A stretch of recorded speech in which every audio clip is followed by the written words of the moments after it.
Here's one of those really disturbing situations developing in the province of Gauteng. The Water and Sanitation Minister Senzo Mchunu is finally addressing the water shortages in the province. He'll be engaging municipalities in the province as well as Rand Water. You'll remember that 3 municipalities in the province are experiencing water reduction. For more on this, I'm joined now by Sputnik Ratau, who speaks on behalf of the Department of Water and Sanitation. Sputnik, it took quite a bit of time for this situation to be elevated to a national situation. We've been living with intermittent water cuts and reductions for quite some time. What makes this the moment for the minister to get involved in this way?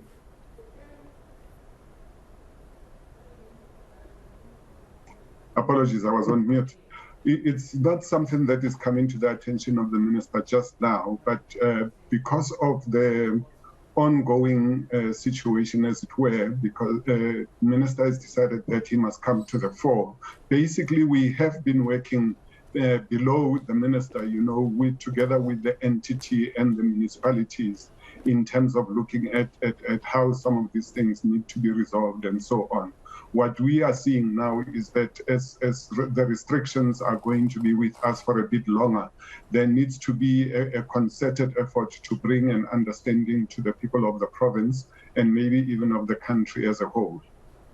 So I know that you're going to have the engagement and perhaps you'll have more substantive information. But as things stand now, what is your understanding as a department of the outlines of the issues that have led to these restrictions and frankly the disruptions that people have experienced in Gauteng?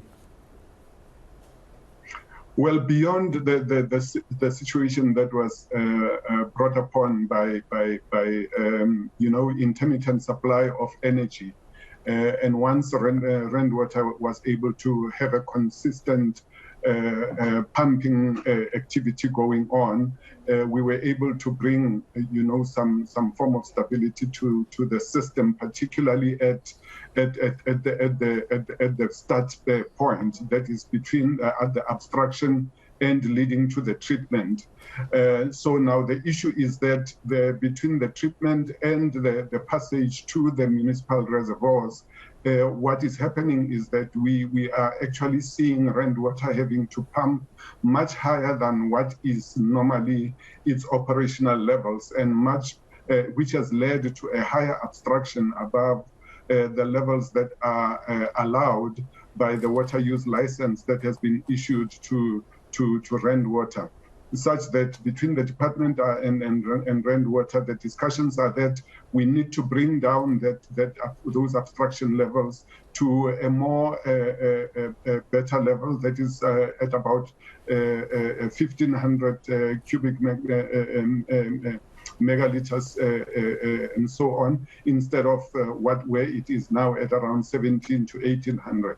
And therefore, that can be able for us to allow it to continue pumping, but maybe even ensure that the license is then allowed to go up to 1,500.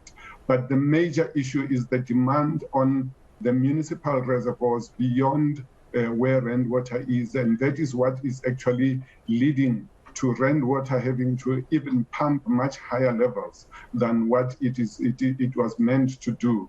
And that obviously implies that the demand on the system continues to rise, and that cannot be a good thing.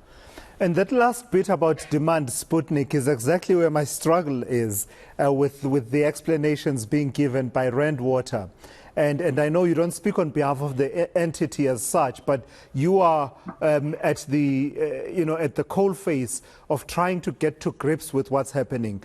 This is where Rand Water loses me completely, because the suggestion that demand is so high in 2022, without it having been a steady build-up over the years with warnings that say, guys, the water demand in the summer months, in the spring months is growing and we need to do something about it. It just seems to me like, I know that they're always saying use water sparingly, but it seems we went from use water sparingly to this water demand is simply unsustainable. The average in the world is 173 liters per person per day. We are at 300 and we are not coping, and therefore we are cutting by 30%. And that juxtaposed with an explanation that initially mentioned load shedding as the reason. I'm battling. I don't know, perhaps you can say something about that and how your engagements with the entity and the metros will help consolidate the message, because right now I'm battling. It just seems to me like our demand for water shot up overnight as a province of Gauteng, which I'm battling to understand. Well, maybe let's take it a couple of months back. Remember that the winter season, in the winter season, we do not have rainfall ordinarily in the inland provinces. And in those months of winter, going into early spring, the demand normally is not quite extreme. It is in a manageable level. And what has happened is that between then and now, one is that we have had this heat wave that is ongoing. By the way, it's not the first year that we are having the heat wave. We know that even last year and the year before, we did experience this, but it seems like it is at a higher rate now. So the demand for water in order to rehydrate, but also remember that we haven't had the early rains up to now in the inland provinces. So that has meant that some of the activities that would not have made a demand on potable water, that would be, for instance, your watering of the gardens and so on, the activities outside of the home have as such made a demand on the potable water instead of, ordinarily using rainwater. There is, for instance, one car wash entrepreneur who was very clear to say, he normally harvests rainwater and therefore uses that when it rains to be able to reduce his demand or not even make a demand on potable water. That is but one example. And that has meant that we have seen a higher demand on potable water as such. Secondly, what we have seen is that we continue to see, unfortunately, Tula Sizwe, that even in the midst of all that, the managing of, the simple things that should have been able to be taken care of has continued to bedevil the supply of water, especially at municipal level. When you look at the amount of water that continues to be lost through water leaks and so on, remember that a province like Gauteng loses about 30 to 35% of its potable water to leaks for different reasons. So that in itself has also continues to cause one of the issues. But obviously, until such time as we are able to reduce demand and reduce the demand on the system coming into the reservoirs at municipal level, we do have to take drastic steps to be able to assist us to bring the system to a point where it is able to get into balance. Yeah. Lastly, then, Sputnik, from where you sit as a department, the two things for me quickly. The prospect for reaching what came to be known as Day Zero all those years ago, when it was being addressed in the context of the Western Cape. What's the likelihood of that in Gauteng? But also, secondly, realistically, should we as residents of Gauteng now brace ourselves for a future of consistent and constant water restrictions akin to the blackouts that Eskom has subjected us to? And I think perhaps if that's the reality, we should just address it now, Sputnik, so that when I talk to you in 14 years' time, or your successor in 14 years' time, we are not saying that, we were not realistic with ourselves.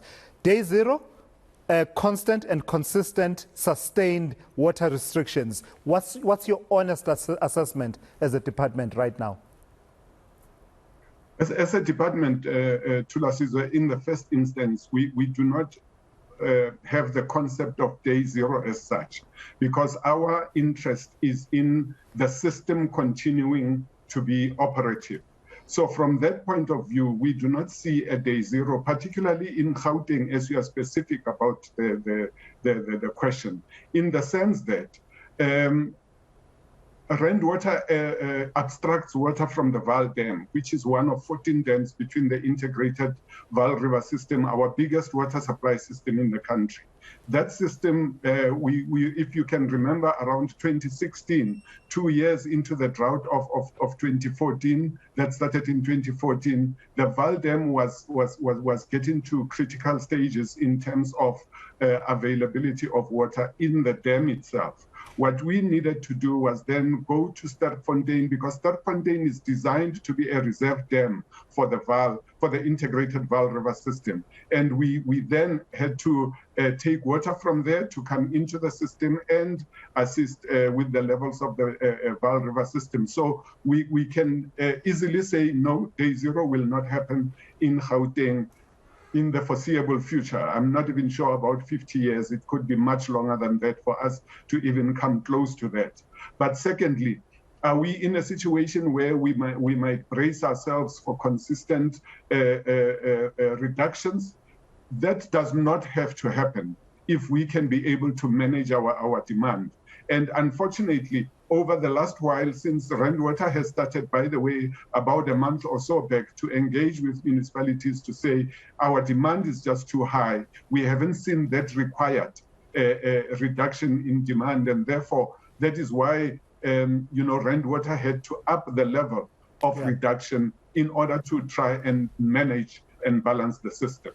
All right, Sputnik, I've got to thank you for your time and your insights here on eNCA. Sputnik Ratau, who speaks on behalf of the Department of Water and Sanitation. Let's take a quick break and more for you here on Today in the next few minutes.